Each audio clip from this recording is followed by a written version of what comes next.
First off, I think there's so much noise out there. There's so much you could do in real estate, from RV parks to just you name it, from wholesale. And every one of them is great. So what I tell them is you got to pick your strategy first, and you got to start moving forward with that. But I think they get in their own way because they oftentimes it's like joining a gym on January 1. If you don't show up and do the work, you're not going to see any results. And so some people just join thinking that, hey, if I'm just in this community, I'm going to be successful. So the most successful clients I have are the ones that show up in the calls. They're taking the actionable steps that I'm giving for them. But if you just get out of your own way and you actually do the work, I've set, and so is Jay in his community, we've set these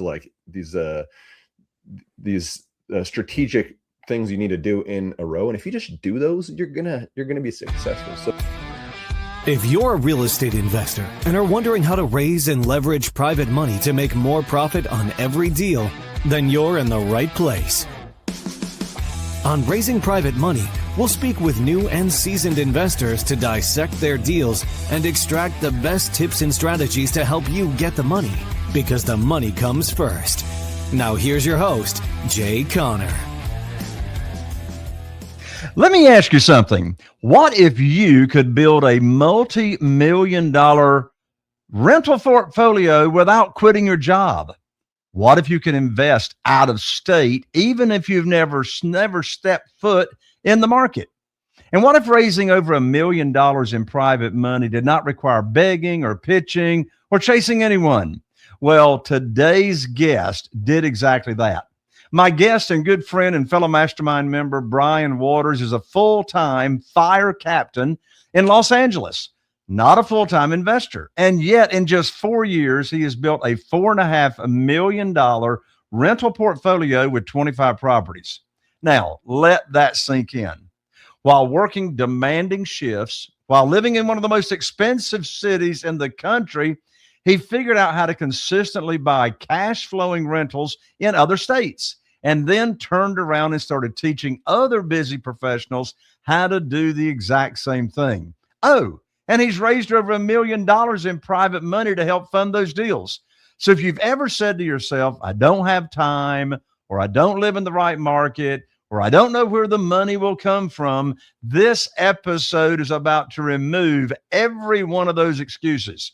I'm Jay Conner, the Private Money Authority. This is Raising Private Money, and you're going to meet Brian Waters right after this.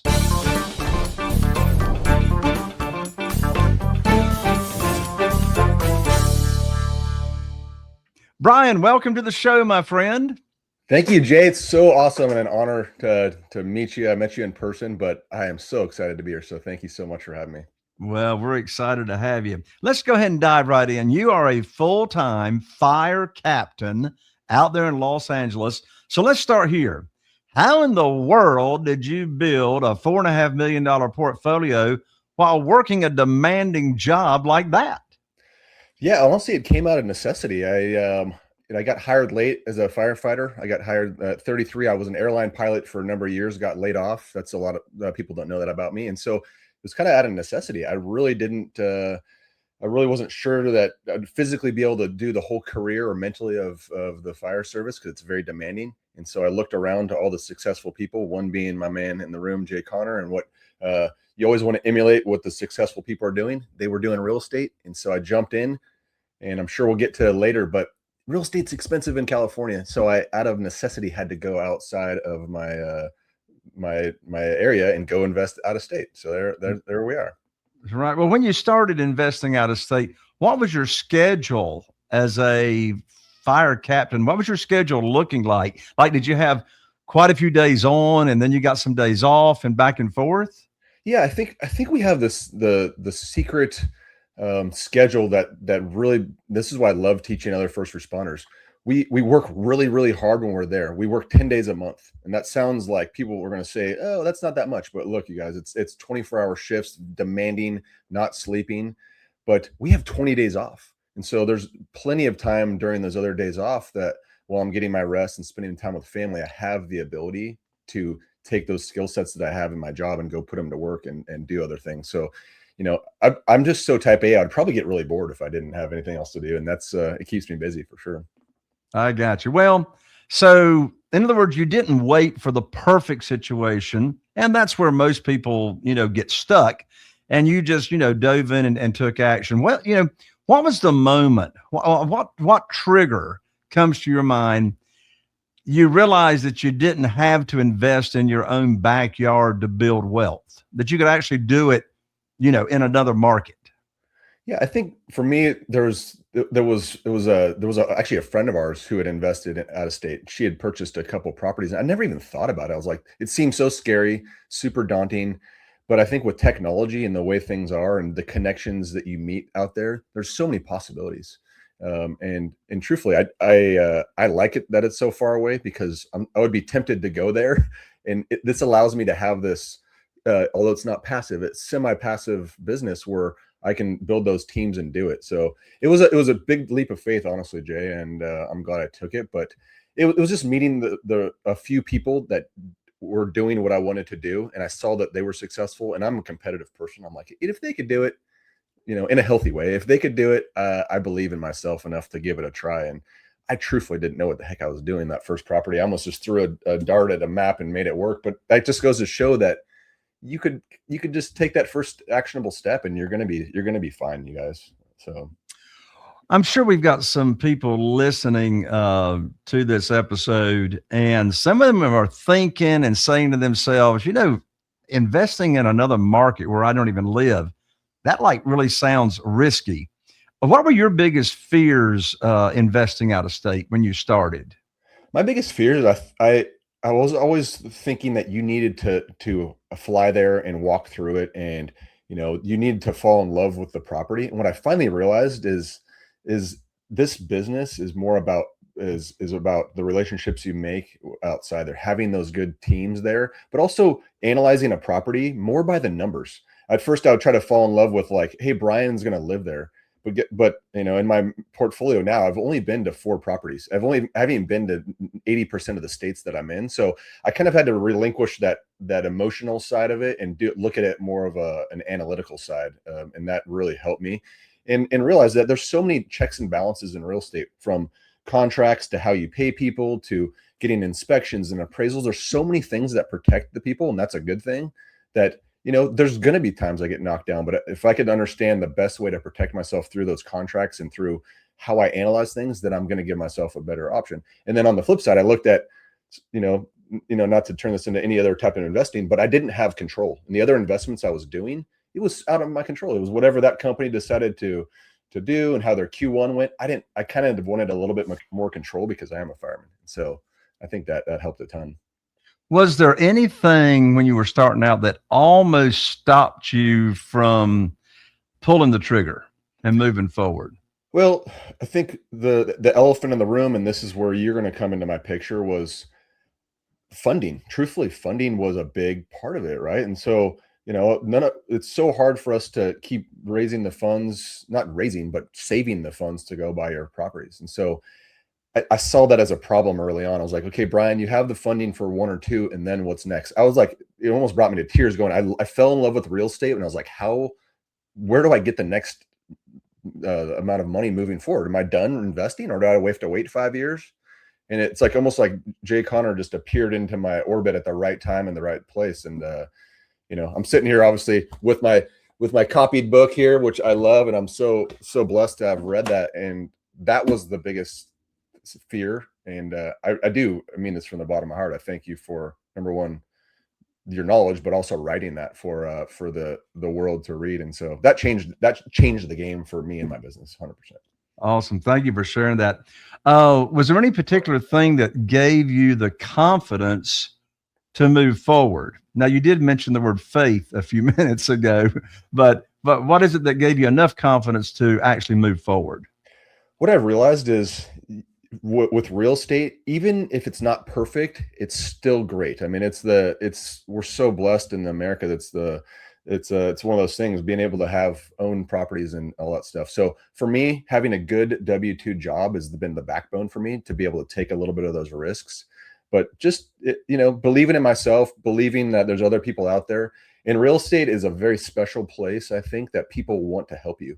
So early on, I got a mentor, just like how I'm now mentoring other people. I had my mentor. And so I felt comfortable because that person had done, 20, 30 properties already. And I go, okay, they're doing it. They're going to help me. I'm not going alone. Just like in the fire service, we don't run into a burning building alone, right? You gotta train for it. You gotta be around the right people. But I just felt like, what do I have to lose at this point? What do I have to lose?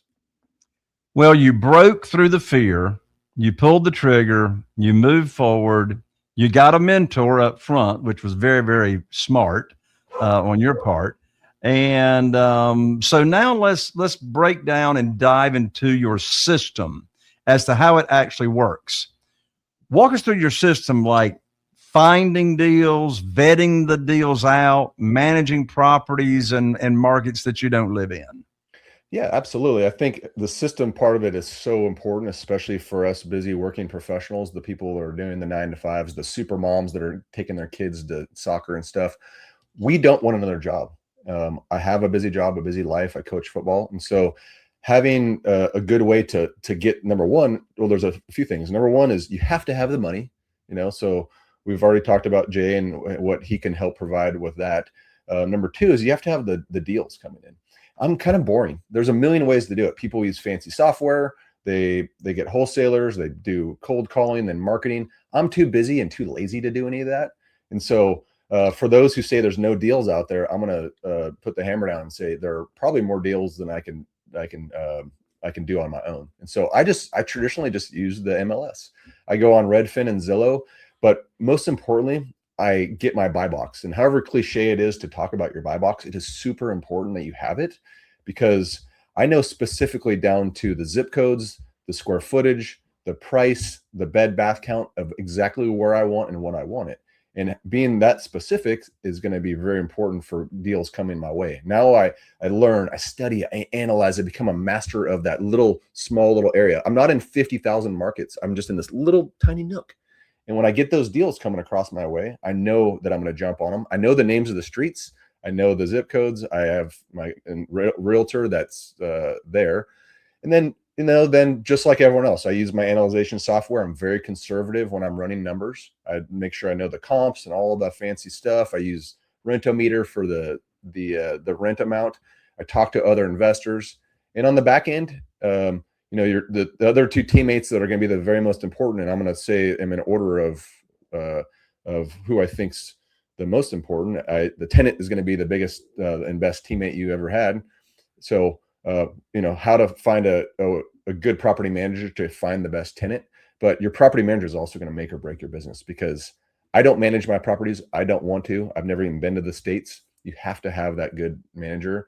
And after that, it's set it and forget it. I prefer long-term, because hopefully are going to stay for a couple of years, and maybe once a month or every couple of months, I'll hear from them about a toilet. Other than that, Brian goes to work, fight fires, coach football, be a good husband and dad, and that is it. So it's just those systems and the right people in place, really. Well, I couldn't agree with you more when it comes down to team members. I mean, it's the team members that make you or break you. Such in my business, my house flipping business, all the team members are so important. The real estate attorney for the closings. In fact, it's real convenient. My real estate attorney's office is right next door, like 10 steps down the sidewalk outside our building. And I was in her office 2 times yesterday and 1 time today, selling 2 houses this week, buying another one the first of next week. And so real estate attorney is such an important team member in the house flipping business. And then our realtor, critical, of course, in your kind of investing. Your property management company, of course, would be crucial in the flipping business. The relationship with the general contractors is critical. So, and my acquisitionist that talks to all the sellers of properties, her name's Kim. She's been with us on the team for over 20 years. Wow. I've been doing the business with the same realtor for over 20 years. So it's hard to you can't put a value on how important those relationships are. What are some of your non-negotiables when you're deciding on choosing a market to invest in for your business model? So for me, I like the states personally that have landlord friendly laws. Number one, That's a big reason why I get outside of California.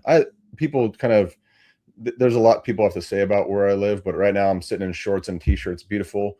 I love this state more than anything. I'll probably live here forever. But as far as investing, you got to find places that are favorable to the landlords and the tenants. And what I mean by that is you got to treat your tenants well. Like obviously Jay has all these business people with him for a long time because he treats them well. I treat my tenants the same way. I provide a very safe, reliable thing. I communicate really well with them. But for someone who's taking their income in California and going to other places, that's a kind of a check and balance for me. I want to be able to make sure that my business is going to keep moving forward. So one is good landlord laws. Number two, I don't invest in weather areas that have really bad weather because it's maybe insurance issues. It's going to be harder on the property. So I'm looking for kind of I like boring real estate. I truthfully do. And our price point is markets that are under $200,000. That's just my personal preference. Reason being is if my tenant moves out in California, I'm on the hook for $5,000 mortgage until I find a tenant. That's going to wipe out a lot of Brian and the money I have. Where the mortgages in these states of Tennessee, Georgia, Alabama, they're $800, $900. I can go have a lemonade stand and be fine, right? So that's part of the risk mitigation that I do. And then places that have a lot of jobs. And then the last thing I'll say is I want to go where actually other investors are. However counterintuitive that might be. If other investors there, if Jay's there, obviously they know that they know something I don't. There's enough and it's plentiful for everyone, but where other people are brings in resources such as contractors and property managers and agents. I'm not going rural America trying to recreate the wheel. I'm jumping on the tail coat of someone like Jay who knows those areas. And I encourage my investors, Jay's investors, clients to do the same thing. We're out there providing all the hard work to get these areas. Just ask us. I'll be happy to tell you where I invest. It's not a secret. That makes a lot of sense, Brian. You have built your business here in just 4 years, 25 plus properties. What do you think? And you may know for sure, what did you do differently to build this in just 4 years? Say that the average investor doesn't do and stays stuck. The most important thing is I operate off the ready, fire, aim mentality, which is you don't need to have the perfect shot. You just need to take it. And so for me, it was that actionable step of just giving it a whirl. I'm still learning, you guys. With the 25 properties that we have, things aren't perfect. I don't want to come off into this universe and say, Brian's got it all figured out. I'm still learning and growing. If you're not, then you're not human. Right. And so what I realized is property one was okay. Number two was great. Number three sucked. Number four, I got better. Number five sucked again. Number six, it's this like ever evolving thing. And you're never going to work it all out, but you got to get moving. You got to try and you got to get around the people that are going to help you. And I don't know. Maybe I don't care if everything's perfect. I just know that it's better than I was before. And that provides, and it's cool to see where the portfolio at is in 4 years. I'm like, man, this has really changed a lot for us, but just don't wait for perfection. It's never going to be there. Even on your 50th, it's not there. Just go. Yeah. It's like our good friend, Tom Kroll says, in any kind of business, if you want to succeed, take massive imperfect action. That is it right there. Massive imperfect action. Do you think some real estate investors, when they're starting out, they just simply overcomplicate the process? I do. And the thing that I see even in my community is they'll get one little knockdown, like a toilet problem, and they're like, this real estate is so hard. I hate this. But you have to think of it like, think of your own home. If I'm not at Home Depot every other day because trying to fix something in my own house, or with your car getting oil changes, that's just part of the business. There's no perfect business out there. So yeah, I don't know. You just gotta take your lumps, have thick skin stuff. If it's going to bother you, then maybe real estate's not for you. So I get calls and I'm not happy with them all the time because I'm like, I got to do this or that, or I just did this and now I got to fix this. You have to analyze properties well enough, build your portfolio where you could start taking money from one property over to another, and everything's going to be okay. You guys, you just have to take a deep breath and you're going to get through the stuff. I guarantee it. Yeah. All right. So we got an overview of your strategy, the system, the process, how it works. So let's talk about the bottleneck that holds people up that you already mentioned, and that's raising private money. Thank you for the shout out about my best-selling book, Where to Get the Money Now. How did you go? There it is. How did you go from not having all the capital you needed to raising over $1 million so far in private money to help you fund these deals? I'm excited to share an update, by the way. It is now 1.5 million. Thank you very much. Oh, Thank congratulations. you. Thank you. So it's a tough conversation because I'll get some brand new investors coming in and they're like, I want to raise private money. And I had to put myself in the shoes of the people that you're asking or you're trying to partner with. If I came to you, Jay, and I had zero experience, I'm like, hey, Jay, can I borrow $1 million?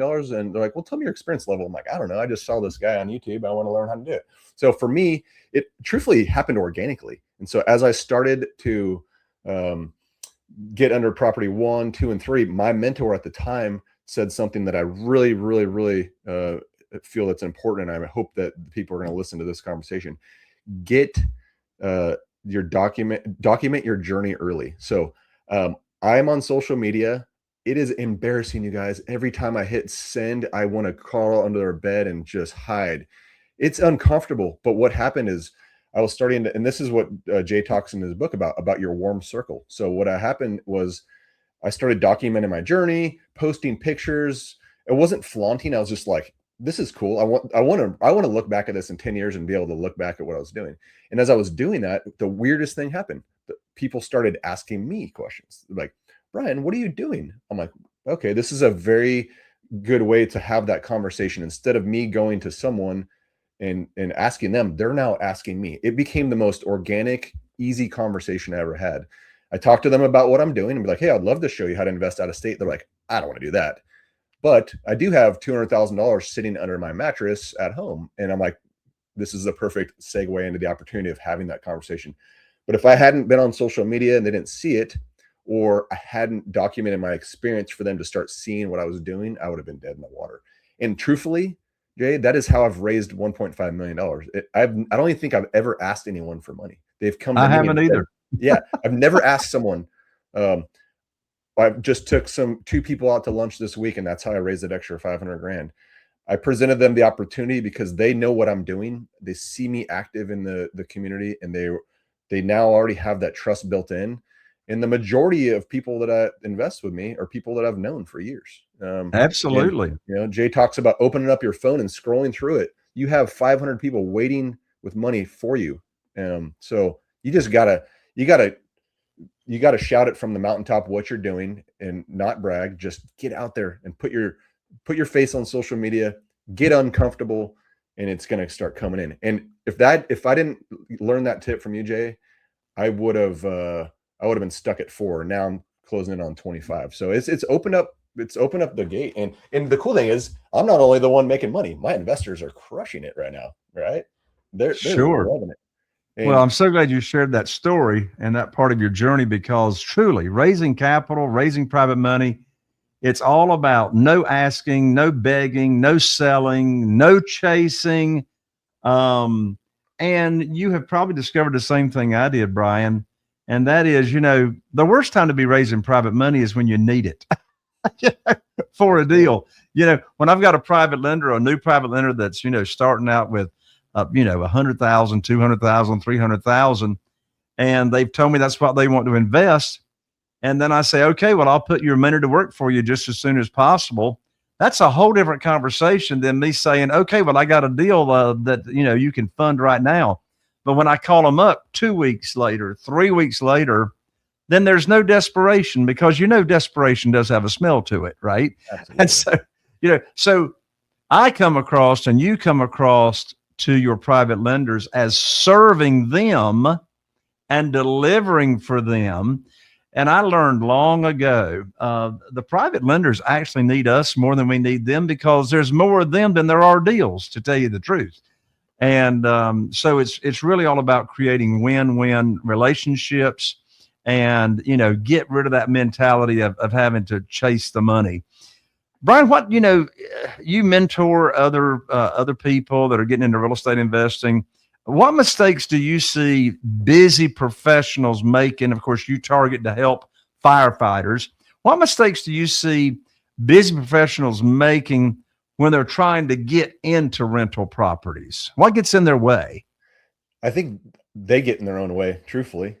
What I see oftentimes is, number one, a lot of people join communities, or they're first off, I think there's so much noise out there. There's so much you could do in real estate, from RV parks to just you name it, from wholesale. And every one of them is great.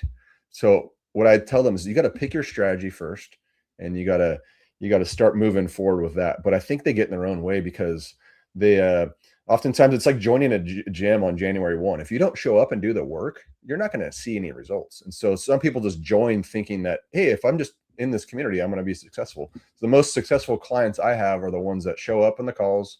They're taking the actionable steps that I'm giving for them. But if you just get out of your own way and you actually do the work, I've set, and so is Jay and his community, we've set these strategic things you need to do in a row. And if you just do those, you're gonna be successful. So they overanalyze, they'll wait for the perfect situation. They just got to get started. So I'm pretty adamant about that.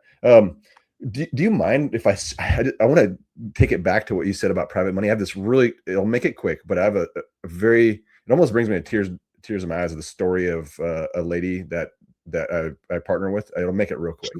Okay. Sure. I didn't want to go back in time here, but Jay said something really important. These lenders out there, they're gaining as much as we are. But I had a lady in my warm circle, I won't use her name. She came to me and said, Brian, she's about 72 years old. She lost her husband. She's working a job. She has 2 roommates, and she's like, I'm so sick of working. She had a bunch of money in a CD account making garbage money. And I just went to her. I was like, okay, she understands about real estate, didn't want to do it. And I said, what number do you need to make this work? I want to get you to quit your job, and I want you to get those roommates out of there so you can live your life. And she's been one of my best lending partners to this day, but it's a mutual, amazing relationship. She's able to make literally fixed income from me. I'm able to scale. I'm doing multiple properties with her lending. That's what this game's all about, because I'm not being this greedy guy like, oh, it's all about me. I made it work for her. She retired, got rid of her roommates, and she's now loving it. She's taken some of that extra capital to go do some trips that she's always wanted to do. So make it worthwhile for the person on the other end, just like treating your company employees well. I've come back to that well many a times, and she's actually opened up more money because she sees this happening. That's a relationship that you can never, I'm so grateful for that. And I know she is too. So anyway, I'm sorry I had to share that. I just thought it was. No, I'm glad you did. I mean, to compliment and to go along what you just shared, my wife, Carol Joy, and I, over the years, we have received thank you handwritten notes in the mail from our private lenders, thanking us for changing their retirement years. Amazing. One in particular couple that I'm thinking of, they wrote us this note, and they said, if it had not been for your private lending opportunity for them to invest in, they said, we would not have been able to travel to Florida and visit our grandchildren anytime we want to. Whereas prior to becoming private lenders, they couldn't do that. So talk about an amazing supplemental income. I'm thinking of another private lender that lives in Mississippi. I've got private lenders all over the nation. I'm thinking of another private lender that I had Brenda, my office manager, just pull the numbers. She has made from my company in private money interest $578,000. Oh my gosh! Wow. In interest since she and her husband became a private lender, and I mean that's sort of transforming, right? Yeah, it is. $578,000 paid to a private lender. Brian, to start wrapping this up, I know we've got listeners that want to reach out to you to learn more about how it is that your system works, and how you could possibly help them, in their real estate investing journey. So what's the best way for people to contact you, Brian? Absolutely. I pride myself, you guys, on communicating. When you reach out to me, it's not going to be robot Brian. It will not be AI Brian. You're going to be talking to me. I love this stuff just as much as Jay does. But to answer your question, is at Mr.Brian, Brian.Waters, Mr.Brian.Waters. That's on Facebook. That's on Instagram. That's on YouTube. That's on TikTok. All the things. I just made it easy because that's what it would be easy for you. Just DM me. I'll give you my personal cell phone number and we can have a conversation. Yeah, that's simple enough. Yes. Yeah. So you're listening to this show. DM Brian, his handle at Mr. Brian with an I, Brian.Waters. And yeah, he'll give you his personal cell phone number and y'all can have a great conversation. Brian, thank you so much for joining me on Raising Private Money. Absolutely, Jay. Honestly, it's a privilege of my life. It's not often you get to like get into someone's orbit 4 years ago, read their book. And I mean this from the bottom of my heart. I met you recently in person, and you're about as authentic of a human as I've met. And for those that are curious about it, get in Jay's world, please. It could change your life like it did me. So I cannot wait to see you again in Nashville. And I mean it. It's just an honor, man. I'm so grateful. So thank you. Well, I appreciate you so much, Brian. And since you've talked about my book so much, we might as well remind the audience how they can get my book for free. The name of the book is Where to Get the Money Now. All about raising private money. Very, very easy to understand. And just cover shipping and handling. You can pick it up at www.jayconner.com/book. That's jayconner.com/book. I'll autograph it and we will rush deliver it right on out to you. Well, let me leave you with this. If Brian can build a $4.5 million portfolio while working full time, then let me ask you, what's really holding you back? Well, I can tell you, it's not your job, it's not your market, and it's definitely not the money when you know how to raise the private money. It's just that you hadn't seen the path clearly until today. So here's what I want you to do right now. If this episode gave you even one breakthrough, one shift in how you think about raising private money or investing out of state, don't keep it to yourself. Share this episode with one person, just one person. Text it to a friend, send it to a colleague, post it on your social media that Brian was talking about, and tag me when you do it. Because here's the truth. The more people that you help win, the more opportunities are going to come back to you. And if you want more conversations just like this, more strategies, more real world stories of how investors are raising millions without asking for money, make sure you subscribe to this podcast, Raising Private Money. I'm Jay Conner, the Private Money Authority, and I'll see you right here on the next episode.